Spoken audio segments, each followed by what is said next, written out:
Today's reading is from the book of Matthew, chapter 2, verses 1 through 12.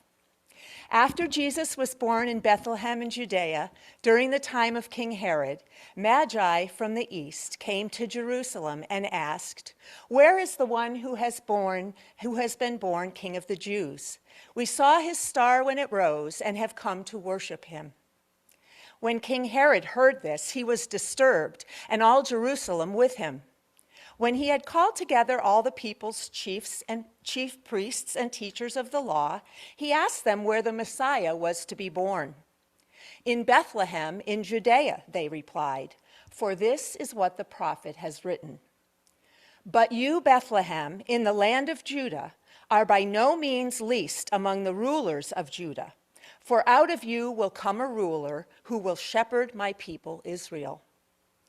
Then Herod called the Magi secretly and found out from them the exact time the star had appeared. He sent them to Bethlehem and said, "Go and search carefully for the child. As soon as you find him, report to me so that I too may go and worship him." After they had heard the king, they went on their way, and the star they had seen when it rose went ahead of them until it stopped over the place where the child was. When they saw the star, they were overjoyed. On coming to the house, they saw the child with his mother Mary, and they bowed down and worshiped him. Then they opened their treasures and presented him with gifts of gold, frankincense, and myrrh. And having been warned in a dream not to go back to Herod, they returned to their country by another route. This is the word of the Lord.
Now, I know some of us went to a pilgrimage recently, but perhaps you have gone on a pilgrimage, a Holy Land tour. It's not just a vacation or a trip to a foreign country. Pilgrimage is a transformative experience. As devotees journey towards a sacred center, pilgrims leave behind their familiar settings and step into an unfamiliar place with unknown practices and culture.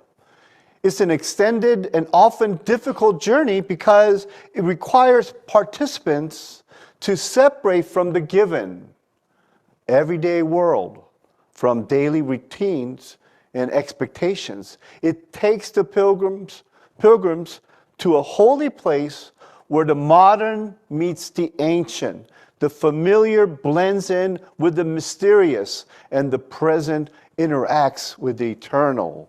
Have you thought that when you went to Israel? Maybe. Well, this is a place of transition.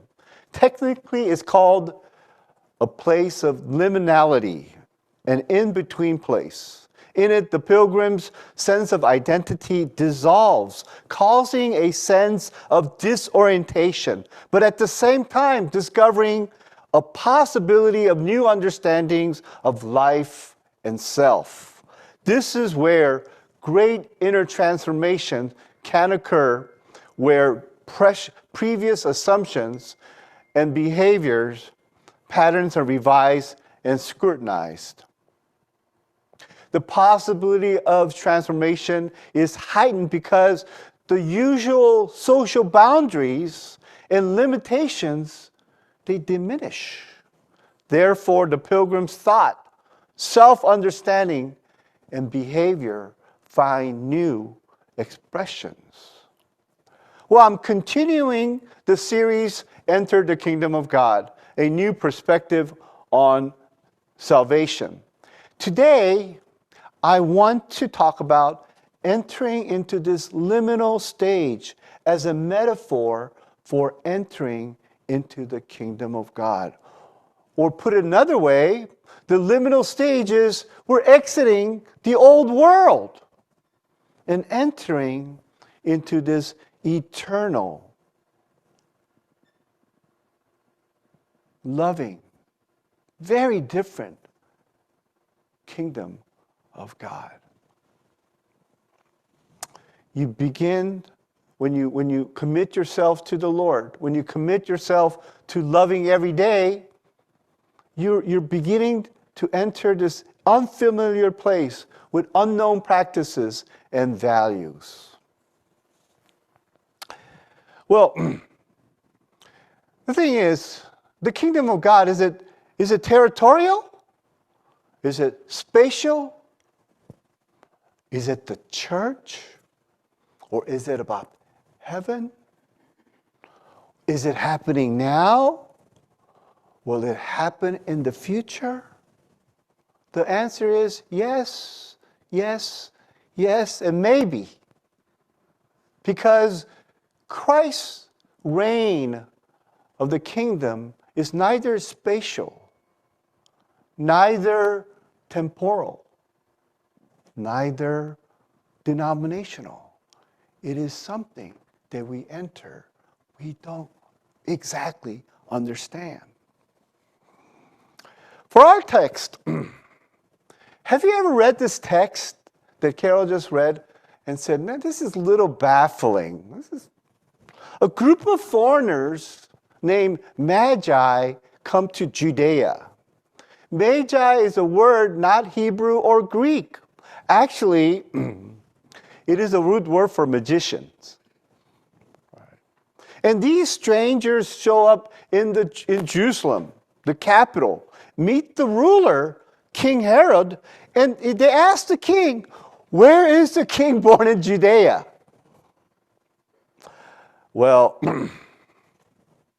this was an awful insult to King Herod. Lucky he didn't just kill them right there. Well, this was a disturbing set of events for the ruling party, but the courtiers investigate the matter and find out that the Messiah is to be born in Bethlehem. So the Magi are looking for the king of the Jews. But the scribes and priests tell them about the Messiah. There's a switch. No one objects. Maybe the scribes and priests were trying to save their skin and not offend King Herod.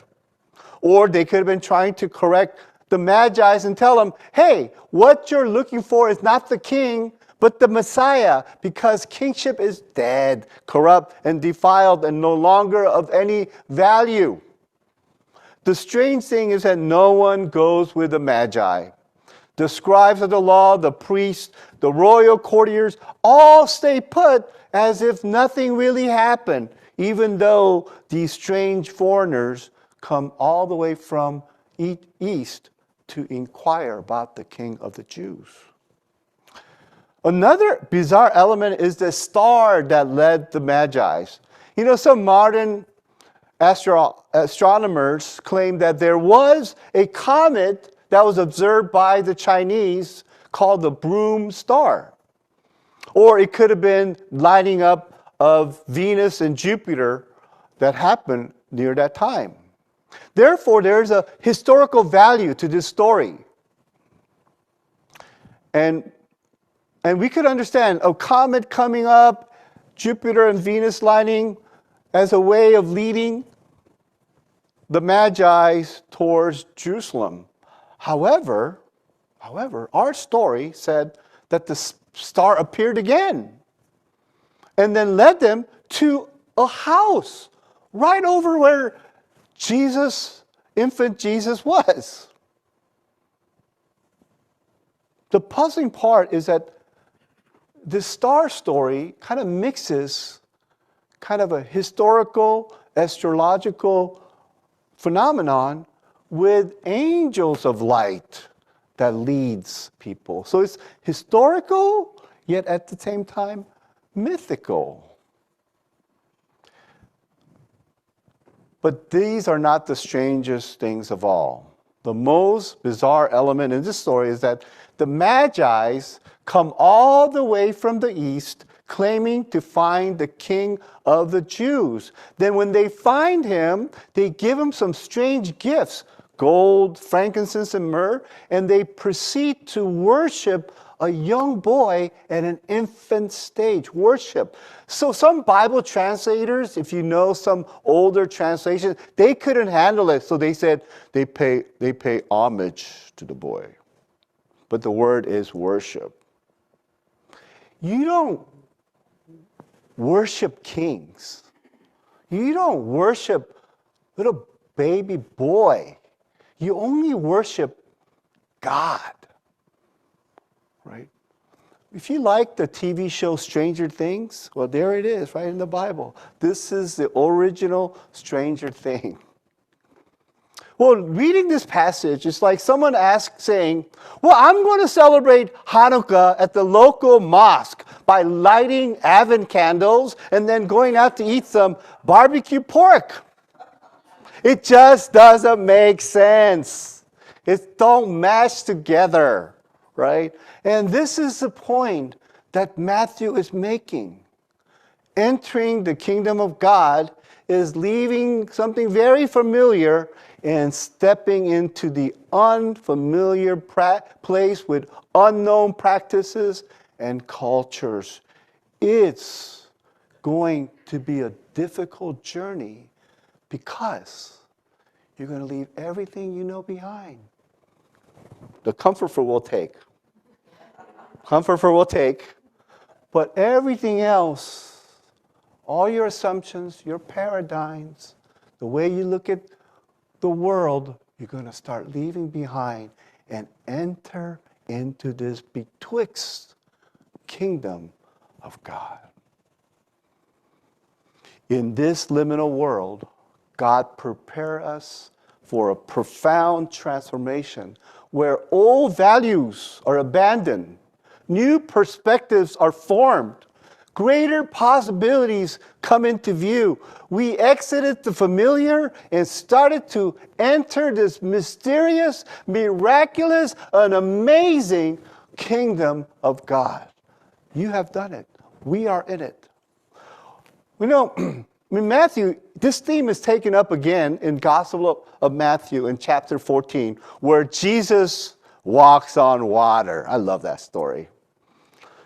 Jesus told his disciples, hey, go to the other side. Well, and then he stays alone. He goes up the mountains and prays all night. While back at the farm, the disciples could not cross to the other side because a storm and wind just raging against them. Imagine, these hardy fishermen could not get the ship to the other side. That must have been quite a storm. Well, Jesus noticed this. And you know what he decides to do? He decides to walk on water in the middle of the night to reach them. Disciples, when they saw him, they were terrified. And they cried, it's a ghost! Called the Ghostbusters, right? But then Jesus assures them and said, take courage. It is I. Don't be afraid. Then Peter tries to walk up to him. And then when he looked at the wind and the storm, he became afraid. So he began to sink. Well, this is a very unique story. Not only because Jesus and Peter walked on water, but it's never replicated in the book of Acts or any other parts of the New Testament.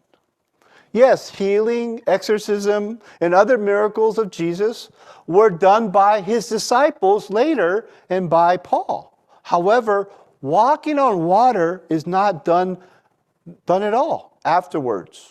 And as far as I know, and Brad, you could maybe correct me, in church history, there was no one who walked on water. Well, the reason is I believe Jesus demonstrated the state of being in this between stage between the kingdom of God and kingdom of the world. He showed how puzzling and confounding and sometimes how fearful entering the kingdom of God is. In this passage, in our passage I just mentioned, Jesus appeared to his disciples in ways they did not have categories for.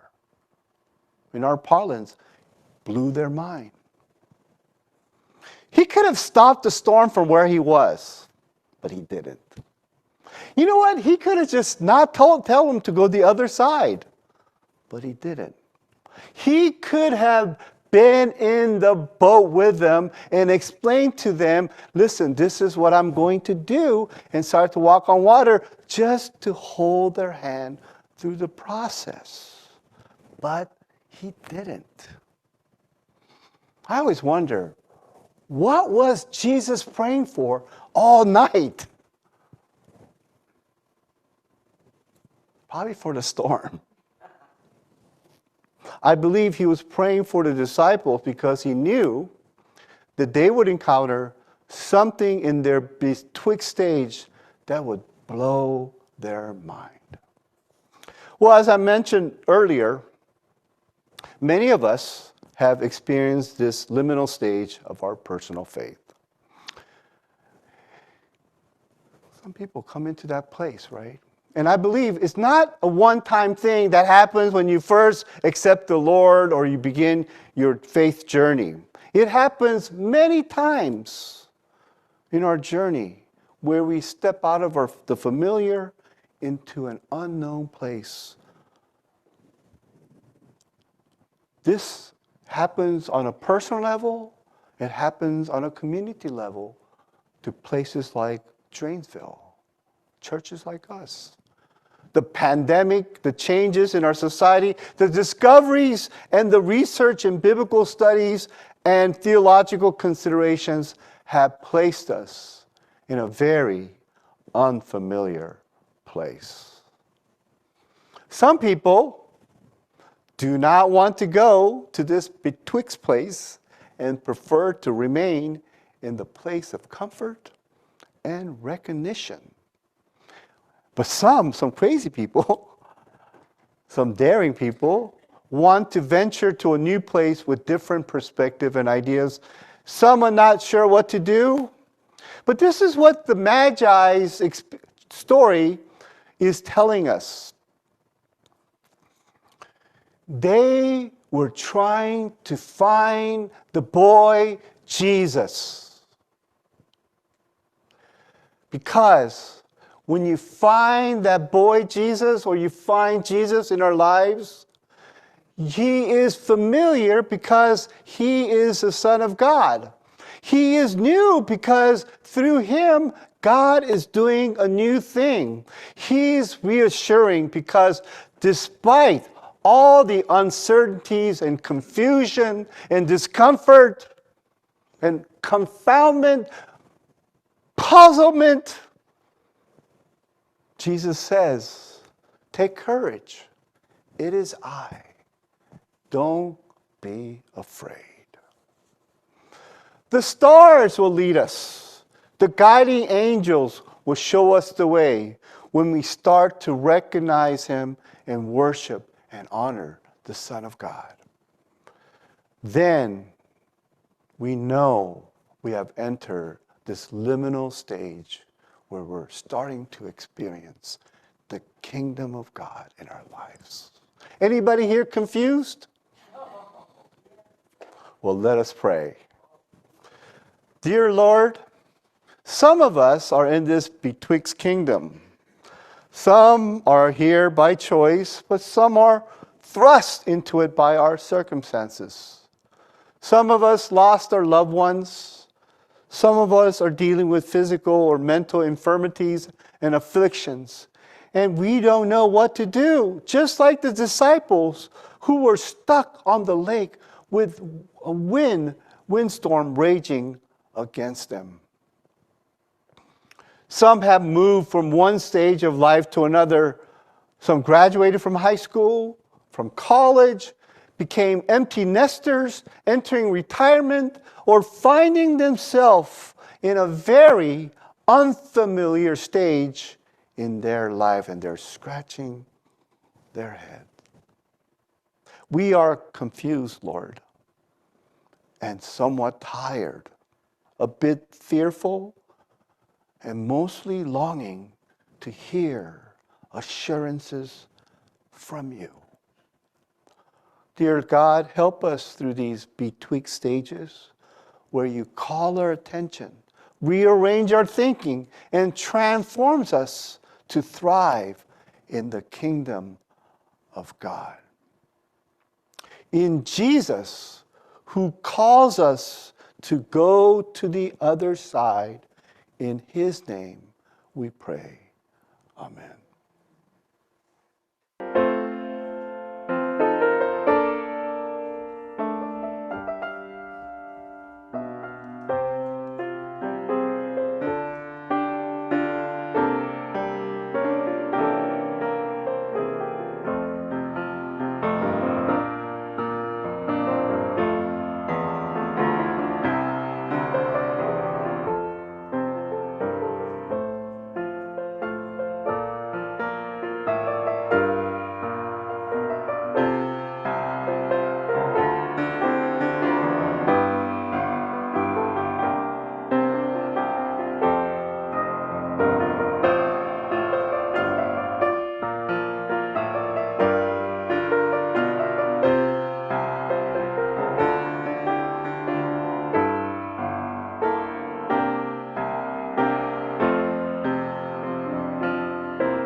Thanks for joining us. If you're interested in visiting us in person, we are at the corner of Liberty Meeting Court and Sugarland Road. Look forward to seeing you soon.